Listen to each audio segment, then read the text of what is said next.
Praise the Lord. இயேசுவின் ரத்தம் ஜெயம். தினமும் இயேசு நிகழ்ச்சிக்கு உங்களை கர்த்தராகிய இயேசு கிறிஸ்துவின் நாமத்தில் வரவேற்கிறேன். செய்தியின் தலைப்பு, இந்த 3 பேரோடும் நீங்கள் பேசுங்கள். ஆதார வசனம் மீகா 7:8. என் சத்துருவே, எனக்கு விரோதமாக சந்தோஷப்படாதே. நான் விழுந்தாலும் எழுந்திருப்பேன். நான் இருளில் உட்கார்ந்தால் கர்த்தர் எனக்கு வெளிச்சமாயிருப்பார். ஹல்லேலூயா. விசுவாச வீரர்கள் ஒரு சிறு ஜெபம் செய்வோம். தகப்பனே, இந்த செய்தியை கேட்போர், தொடர்ந்து கேட்பவர்களுக்கு கர்த்தாவே, உள்ளத்திலே ஒரு பயமோ ஒரு தயக்கமோ இருப்பேன், இப்பொழுது அதை நீக்கி தைரியத்தை நாவியால் நிரப்புவீராக. என்னோடு பேசும் மகளே என்று நீ சொல்வீராக. இயேசுவின் நாமத்தில் பிதாவே, ஆமேன். நாம் பேசுகிறோம், நிறைய பேசுகிறோம். யாரோடு பேசுகிறோம், எதை பற்றி பேசுகிறோம், எவ்வளவு நேரம் பேசுகிறோம் என்ற தெளிவு நமக்கு வேண்டும். சும்மா கொஞ்ச நேரம் பேசிக்கொண்டிருந்தோம் என்கிறார்கள். தவறு இல்லைதான். ஆனால் அந்த உரையாடலுக்கு பிறகு உரையாடி கொண்ட இருவருக்கும் வரும் இம்பேக்ட் என்ன என்பதுதான் முக்கியம். கொஞ்ச நேரம்தான் அவரோடு பேசினேன், மனதுக்கு அவ்வளோ தெம்பு உற்சாகம் என்று சொல்லுகிறோமா? அல்லது ஏன் தான் சந்தித்தோமோ, பார்த்தும் பாராமலே போயிருந்திருக்கலாம் என்று சொல்கிறோமா? கவனிக்க வேண்டும். இன்னும் ஆண்டவர் மக்கள் கூட யாராவது நம்மை பூஸ்ட் பண்ண வேண்டும், உற்சாகப்படுத்த மாட்டார்களா? தாங்கள் சொல்வதை காது கொடுத்து கேட்க மாட்டார்களா? நான் எவ்வளவு பாடுகள் வழியாக வருகிறேன் என்பதை மற்றவர்கள் அறிய வேண்டும் என்றும் இதை கதை கதையாக சொல்ல வேண்டும். யாராவது கேட்க மாட்டார்களா என்று தேடிக்கொண்டிருக்கிறார்கள். இது மொத்தமும் வேஸ்ட். இக்காலத்தில் மனிதர்களுக்கு மற்றவர்களை பற்றி கரிசனம் இல்லை. பாராட்ட வேண்டும், உற்சாகப்படுத்த வேண்டும், அவர்கள் சொல்வதை கேட்க வேண்டும். அவர்கள் எவ்வளவு பாடுகள் வழியாக வந்திருக்கிறார்கள், அதை கேட்க வேண்டும், அவர்களை உற்சாகப்படுத்த வேண்டும் என்ற எண்ணம் இல்லை, நேரமும் இல்லை. அதே போலத்தான் கொஞ்ச நேரம் அவர்களை பேசிவிட்டு அவர்களின் வேதனையை கேட்டு அவர்களை அதிலின்று வெளியே வர ஏதாவது செய்யலாம் என்று நினைப்போரை விரல் விட்டு எண்ணிவிடலாம். நேரம் இல்லை. இல்லாவிட்டால் அவர்களுக்கு அப்படித்தான் இருக்க வேண்டும், இன்னும் வேணும் அப்படி நினைப்போர் தான் அதிகம். ஆக மொத்தம் மனிதர்களை பற்றி குறை வேண்டாம். அவர்கள் அப்படித்தான். நாம் செய்யக்கூடிய நல்ல காரியங்கள் செய்கிற போது கர்த்தருக்கு ஸ்தோத்திரம் செலுத்துங்கள். உங்களை நீங்களே பாராட்டி கொள்ளுங்கள். Well done, thank you Lord, thank you Jesus என்று சொல்லிக் கொள்ளுங்கள். உங்களுடைய வலதுகை இடதுகையை பிடித்து நீங்களே குளிக்க கொள்ளுங்கள். அவ்வப்போது பூஸ்டப் பண்ணி கொள்ளுங்கள். தாவீதின் சங்கீதங்களை படியுங்கள். எத்தனை 1000 வருடங்களுக்கு முன்பாக அவன் தன்னைத்தானே மெச்சிக்கொண்டான், தன்னோடே பேசிக்கொண்டான். அதிலிருந்து எடுத்துத்தான் சொல்லுகிறேன். உங்களோடு பேசுங்கள், உற்சாகப்படுத்தி பேசுங்கள். உங்கள் படுக்கையிலே உங்கள் இருதயத்தில் பேசிக்கொண்டு அமர்த்திருங்கள். சங்கீதம் 4:4. என் ஆத்துமாவே, நீ ஏன் கலங்குகிறாய்? நீ ஏன் எனக்குள் தேங்குகிறாய்? தேவனை நோக்கி காத்திரு. என் முகத்திற்கு ரட்சிப்பு என் தேவனமாயிருக்கிறான், இன்னும் துதிப்பேன். சங்கீதம் 42:5, 11. சங்கீதம் 43:5. நான் கூப்பிடுவேன், மறு உத்தரவு அருளுவார். நான் ஜீவனுள்ளோர் தேசத்தில் நன்மையை காண்பேன். என் சத்துரு வெட்கப்பட்டு போவான், நான் பிரகாசம் அடைவேன் என்ற வாக்கியங்களை தாவீது சங்கீதத்தில் நிறைய பார்க்கலாம்.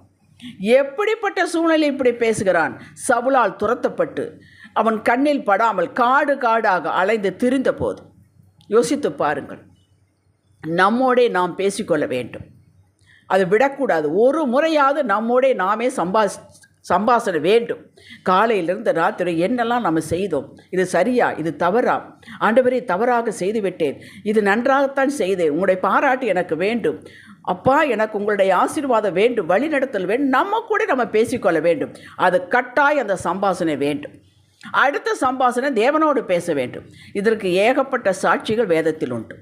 ஆபிரகாம் முதல் கொண்டு மோசே வரைக்கும் எல்லாரும் கர்த்தருடைய வார்த்தையை கொண்டே அவரிடம் வந்தார்கள்.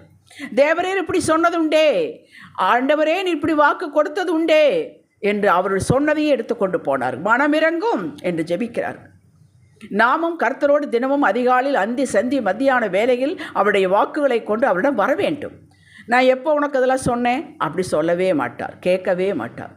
சங்கீதம் 119, 49வது வசனம், 50வது வசனம் படிங்கள். நீர் என்னை நம்ப பண்ணின வசனத்தை உமது அடியேனுக்காக நினைத்தருளும். அதுவே என் சிறுமை, எனக்கு ஆறுதல். உம்முடைய வாக்கு என்னை உயிர்ப்பித்தது என்கிறான் தாவீது. அவன் வார்த்தையை மட்டும்தான் பிடித்து கொண்டான், வசனத்தை மட்டும்தான் பிடித்து கொண்டான். எங்கிருந்து பிடித்தான்? ஆதியாகமத்திலிருந்து உபாகம் வரையில் அதிலிருந்து தான் எடுத்துக்கொண்டான். அது மோசேக்கு சொல்லப்பட்டது, யோசுவாவுக்கு சொல்லப்பட்டது, காலேபுக்கு சொல்லப்பட்டது அல்ல அல்ல, அது எல்லாம் நமக்கு சொல்லப்பட்டது, இனி வரும் சந்ததிகளுக்கு சொல்லப்பட்டது. அதை எடுத்துத்தான் அவன் பேசுகிறான். இயேசுவின் நாமம், இயேசுவின் வார்த்தை, இயேசுவின் ரத்தம், இதன் உரிமை கொண்டு நமக்கு அளித்த வல்லமை அதிகாரம் கொண்டு சூழ்நிலையை நாம் கட்டளையிட வேண்டும். இதிலெல்லாம் உங்களுக்கு உரிமை உண்டு, பேச வேண்டும். இந்த மகிமையை அறிந்த எலியா 3 ஆண்டுகள் மழை வராமல் தடுத்தான். பின் ஊக்கமாய் ஜெபித்தான், மழை பெய்தது, பூமி தன் பலனை தந்தது என்று வேதம் குறிப்பிடுகிறது. யாக்கோபு 5ஆம் அதிகாரம் 17-18 வசனங்கள். அடுத்த சம்பாஷணை பிசாசோடு பேச வேண்டும். பிசாசை பற்றி பேசக்கூடாது, பிசாசை பார்த்து பேச வேண்டும். மத்தேயு 4, லூக்கா 4 அதிகாரங்களில் இயேசு சாத்தானோடு எப்படி வேத வாக்கியங்களை எடுத்து பேசி ஜெயித்தார் என்று சொல்லப்பட்டிருக்கிறது. அப்படித்தான் நாமும் செய்ய வேண்டும். இதற்கு நமக்கு தேவ வசனம் அத்துப்படியாக இருக்க வேண்டும். பிசாசை பற்றி பயந்தோ கவலையோ இருக்கக்கூடாது. அதே சமயத்தில் அவன் தோற்கடிக்கப்பட்டவன், ஆனால் அதே சமயத்தில் அவனுடைய பொய் செயல் பற்றி ஞானம் இல்லாமலோ அஜாக்கிரதையாக இருக்கக்கூடாது. பேலன்ஸாக இருக்க வேண்டும். இயேசு பிசாசின் பிடியில் இருந்தோரை பார்த்து சாத்தானை கடிந்து கொண்டார். வெளியேறு என்ற கட்டளை கொடுத்தார், அதட்டினார். அப்படியே வெளியேறியது. 4 சுவிசேஷங்களை படித்து பாருங்கள், உங்களுக்கு அப்படியே அது அடங்கும், வெளியேறும். தன்னுடைய அஸ்தமுள்ள கரங்களை எடு என்றால் எடுத்துவிடு, விலகிவிடும். எனக்கு அடங்குமாங்க, உங்களுக்கு அடங்கும். அப்படிலாம் கேட்காதீர்கள். நீங்கள் நீதிமான், கர்த்தருக்கு பிரியமானவன், கீழ்ப்படியக்கூடியவர். இயேசுவின் நாமம், இயேசுவின் வார்த்தை, இயேசுவின் ரத்தம், இந்த மகிமையை அறிந்தவர் நீங்கள். அவனை எதிர்த்து பேசுங்கள்.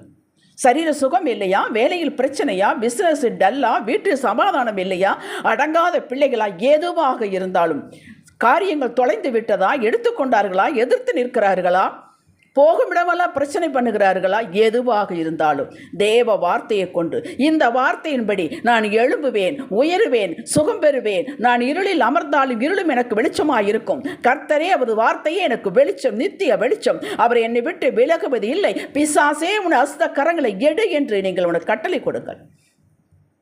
குடும்பத்தில் சுகம் இல்லையா, உறவினர்கள், நட்பு வெட்டார்கள் யாருக்கு சுகம் இல்லையோ அவர்கள் பெயரை சொல்லி அவனை கடித்து கொள்ளுங்கள். உடைய அசுத்த கரங்களை சரீரத்திலிருந்து எடு, சரீர சுகம் எங்களுடையது, இயேசுவின் நாமத்தில் அவர்களை ஆசீர்வதிக்கிறேன் என்று சொல்லுங்கள். பிள்ளைகள் மீது இரத்தத்தை பூசுகிறேன், தெளிக்கிறேன், என் பிள்ளையை விட்டும் கரத்தை எடு என்று, வெளியேறு என்று கட்டளை கொடுங்கள். அப்படியே நடந்து விட்டது என்று நீங்கள் விசுவாசிக்க வேண்டும், சந்தேகப்படக்கூடாது. மத்தேயு 21:21 வாசியுங்கள். வீட்டுக்குள் அந்நிய பாஷையில் பேசி தேவ மகத்துவங்களை பேசுங்கள். வீட்டுக்குள்ளே இரத்தத்தின் மகிமையை பேசுங்கள், ஜெபியுங்கள். சாத்தானும் அவனது செயல்கள் உங்களை எல்லையிலேயே இருக்காது, நடுநடுங்கி ஓடிவிடுவான். உங்களுக்கு உதவி செய்யும் வசனங்களை சொல்லுகிறேன். ஏசாயா 60ஆம் அதிகாரம் 1-2, ஏசாயா 61:7, ஏசாயா 59:19-21. உங்கள் பேச்சுக்கு வல்லமை உண்டு, ஏனென்றால் உங்களை வார்த்தையில் தேவ வசனங்கள். அவைகள் வெற்றியை இழுத்து வரும், சுகத்தை இழுத்து வரும், பிஸ்னஸ்கள் அற்புதமாக நடக்கும், பிள்ளைகள் ஒன்று சேருவார்கள், சமாதானத்தை இழுத்து வரும். அப்படி நீங்கள் ஜெபிக்க வேண்டும், எடுத்துக்கொள்கிறேன் என்று சொல்ல வேண்டும். அப்படியே நடந்தாயிற்று என்று நினைக்க வேண்டும். ஹல்லேலூயா.